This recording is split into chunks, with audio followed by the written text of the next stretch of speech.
What's up guys, so I'm back with another video, and today the video is all about simplifying things. As always, keep it simple. That is the motto of the channel over here at Hard Hitter Fitness. So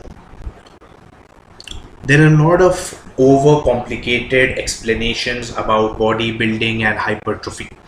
Okay, so and overcomplicated has a higher chance of people actually not going through and understanding it. Now I am one of the eager students of the game. There are a lot of these kind of people who actually get and enjoy this overcomplicated or complicated explanations. There are a lot of people who will not, so I'll simplify it for you. One question which has been there a lot of times is, why is form important? Okay, I'll tell you today why form is important. But before that, I'm going to tell you a few principles on which hypertrophy and bodybuilding work. One, and what things are important actually to make it successful. One, you need to know the anatomy of the muscle. Now, I don't want you to be a science or biology student or a anatomy student for this, but you need to understand the basic anatomy. Okay, you need to understand how the muscle is built and how it works, what are its primary functions before actually working it out. You need to understand there are two heads to the biceps, the inner and the outer head. If you don't work both of the heads properly, you will have a disproportionate thing or a disproportionate muscle. That is important to understand for bodybuilding. Okay, so it's very important to understand the different sub muscles that form a muscle in order to make it proportionally grow. Right. The other thing is you need to understand the primary function of a muscle. Okay, just like biceps has flexion as one of its functions, but what people don't know is that supination is also a function of bicep. Okay, so this is flexion, this is supination. Okay, supination, whatever you want to call it. So if you want to actually maximize the amount of recruitment of muscle fibers, you need to recruit both of these primary functions and test it against resistance. That is the principle of hypertrophy. Understand the function of a muscle and make it perform that function against weight or against resistance. It will grow, right? That is the entire point of it. So that is why a dumbbell curl involves flexion as well as supination. This is the movement so that the bicep grows. Now you don't have to show your bicep in elbow, but this is the general motion, right? That is the point you need to understand. Now, why is form important?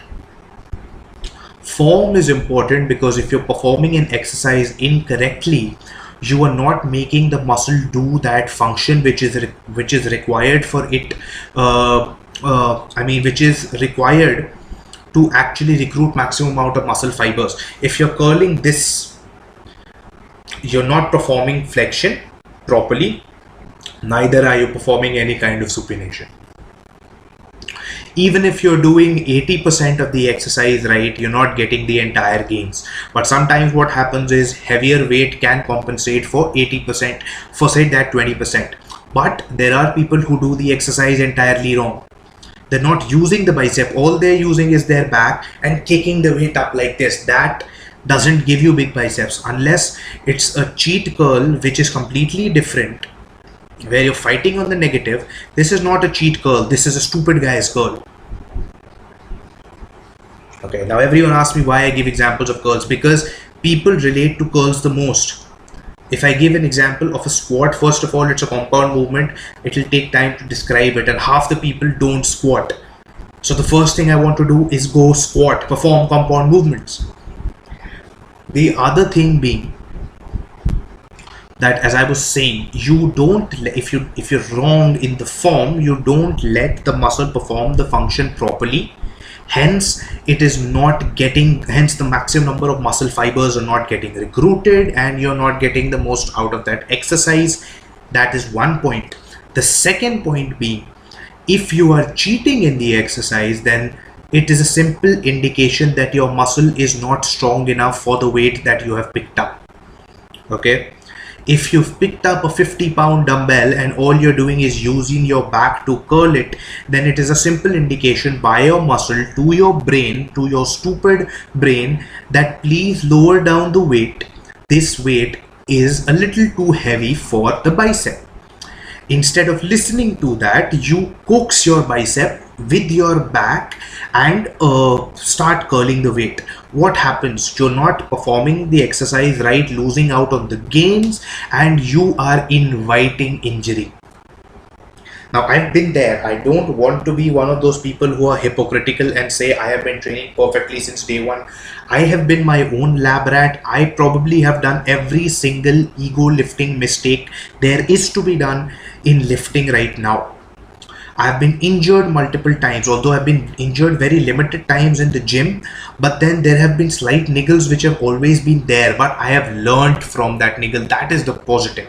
You need to learn from it too. No one was there to tell me, or I prefer to learn by my own by reading, but if you're watching this video, I am there to tell you this, that please concentrate on form, at least for the initial 1.5 years of training. Even after that, form is never secondary, form is always primary. Good form is important. I'm not saying make it picture perfect. Okay, I made a video on picture perfect form and how it affected me very positively, to say I'll link it if you want, but make sure form is at least on the same level as the weight. Okay, because I already told you two different things. One is good form will help you recruit the muscle to the maximum so that you can actually build a lot more muscle and get a lot more hypertrophy out of it. Second, you will be preventing injury, because when you're doing some kinds of exercises wrong, you're recruiting some of the supporting muscles like your lower back while curling very heavy, which is not supposed to be done. Your lower back is not supposed to be doing that. So what happens? Simple. What happens when you bend your action figures? I'm sure all of you have played with action figures. What happened when you bend your action figures at odd angles? They break. That is the exact function of your joint as well, of your muscles as well. If you bend them, if you make them do stuff they're not required to do. Okay, now I'm not saying lifting excess of weight.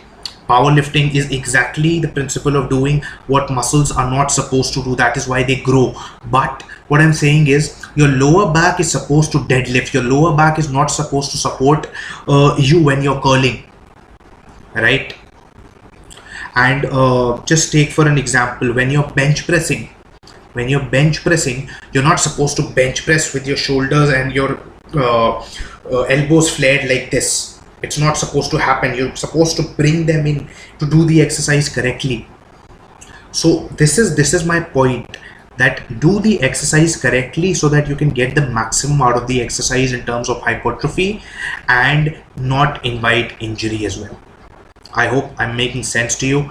I hope this gets into your head, and I hope it actually changes. So yeah, so if you like the video, like, subscribe, comment, share, let me know about it, and yeah, I'll be seeing you.